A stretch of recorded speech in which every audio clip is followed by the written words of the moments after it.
All right, hello everybody. My name is Diego Lucero. I'm a sophomore. This is the fall of 2025 semester.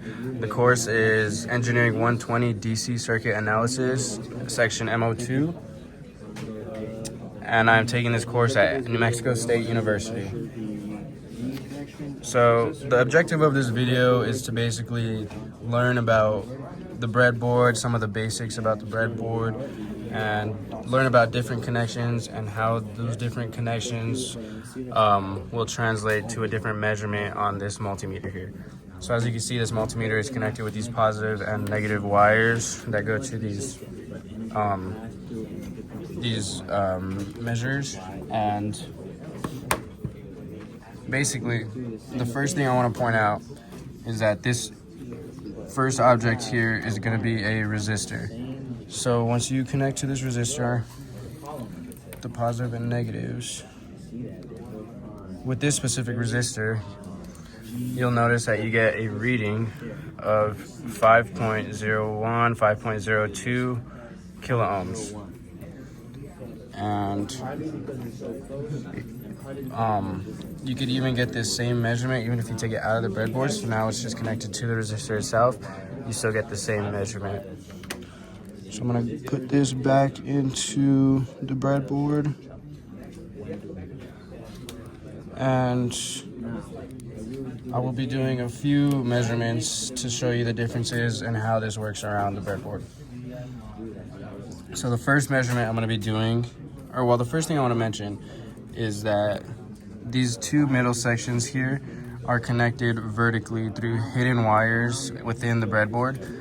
This top and bottom 2 rows are connected horizontally through the hidden wires in the breadboard. So the first measurement I'm going to be doing is these 2 wires, 2 rows above the resistor.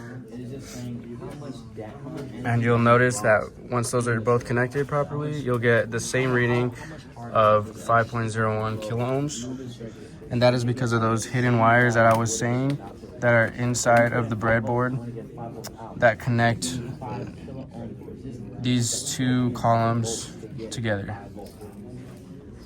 While the hidden wires connect them vertically, which is why you're getting the same reading as the resistor, which is connected to those 2 columns vertically.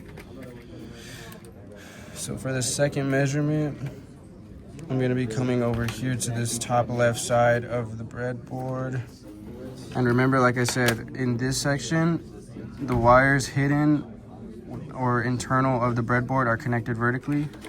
So since these 2 are connected with no resistor, you'll be getting a very low reading of 0.0 ohms. That is because those are connected. Another example of the connected measurements is going to be way down here. And as you can see, if you recall, I said on these bottom and top 2 rows, they're not connected vertically, but they're connected horizontally with those hidden wires. So, I have it on the wrong one. So those are now connected horizontally. And then here we see that you get another low reading of 0.0 ohms. That is because those are connected horizontally with no resistor. So for the third measurement we'll be doing, the fourth, is going to be right here. And if you'll notice that these wires are now disconnected on the breadboard because they are not connected vertically on within these panels. And you'll notice that you get a reading of 0.0 mega ohms, which means that the resistance is too high for it to measure in the multimeter. Another example of disconnected wires is right here. So as you can see, it's not connected horizontally, so it's 0.0 mega ohms again. Or at least upload the video to YouTube right now. So that about wraps up this video. Remember that this was meant to just kind of show you the basics of how the breadboard works, as well as the different columns and rows.